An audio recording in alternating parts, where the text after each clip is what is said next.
जीवन हमें एक मौका देता है, इसलिए जब भी सही कॉलेज चुनने का समय आए तो सिर्फ मंगलायतन यूनिवर्सिटी आपके बेहतरीन भविष्य और सर्वांगीण विकास के लिए।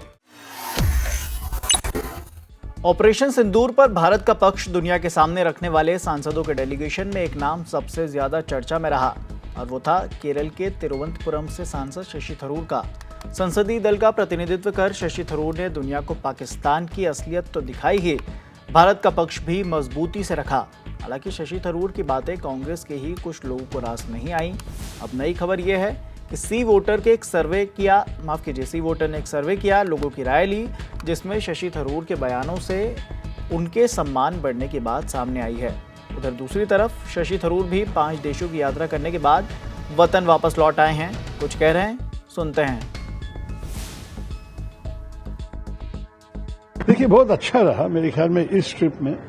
जो सरकार चाहती थी कि हम भारत का एक संदेश दे दें इन देशों में कि पहली बात यह है कि हमारे एक कि हम एक हैं, सारे राजनीतिक पार्टियों के राजनीतिक दल के प्रतिनिधि भी थे हमारे साथ, और उसके अलावा कि जो संदेश हमारे तरफ से थे, जो पहलगाम हुआ, इसके लिए हमें किस किस्म का जवाब देना पड़ा, क्यों और किस तरीके से हमने की, कि बहुत रिस्ट्रेन से, बहुत सोच समझ के इस किस्म का रिएक्शन हमें करने के बाद हम लोग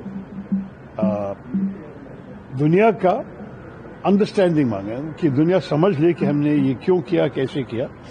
और हमने स्पष्ट कहा कि शुरुआत से ही हमारा संदेश पाकिस्तान को यह था कि आप अगर रिएक्ट करोगे तो हमको भी जवाब देना पड़ेगा, लेकिन आप रुकोगे तो हम भी रुकेंगे। और जब उन्होंने रुका तो उसी वक्त भारत भी रुका। तो मेरे ख्याल में ये संदेश लोग समझे कि हम नहीं चाहते थे कि युद्ध पे चले जाए। भारत का फोकस है हमारे विकास, हमारे जनता की भविष्य, उसमें हम लगे हैं। और बीच में ये आतंकवादी आके इस पे हमला करना ये ठीक नहीं है, इसके लिए हमें जवाब देना ही पड़ेगा। हमारे तो सारे एमपीज थे और कभी कभी 1-2 एक्स एम्बेसडर लोग भी आए हमारे साथ, लेकिन एमपीज का प्रतिनिधि, जनप्रतिनिधि के डेलीगेशन थे। लेकिन उनके तरफ से मेरे ख्याल में 2-3 जनप्रतिनिधि थे और बाकी सारे x officials, x foreign secretary, x ambassador, इस किस्म के ऑफिशियल डेलीगेशन थे उनकी तरफ से। तो फर्क है। और हम जितने देश गए तो 7 डेलीगेशन भेजे, उन्होंने मेरे ख्याल में 1 ही भेजा या 2।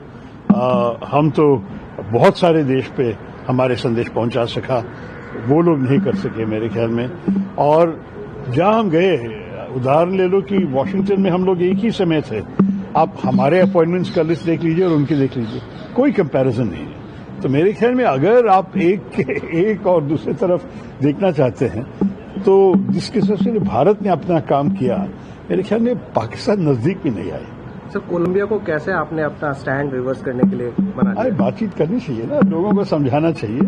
हम पहुंचते हुए हमारी एक प्रेस कॉन्फ्रेंस था, तो उसमें मैं एक सिग्नल भेज सका कि हम बहुत डिसअपॉइंटेड हैं, नाराज हैं। फिर उसी रात को एक प्राइवेट डिनर थे हमारे लिए, जो कोलंबिया की जो एक्स एम्बेसडर थी यहाँ थी, उन्होंने एक डिनर होस्ट की हमारे लिए, जहाँ फॉरेन मिनिस्ट्री के जो एशिया डायरेक्टर है वो भी शामिल थे। तब उनको अलग लेके बता सकते थे कि ये ठीक नहीं था, ये क्यों किया आप लोग, और वो समझे कि हमारा प्रॉब्लम क्या था। और अगले दिन था हमारा फॉर्मल मीटिंग।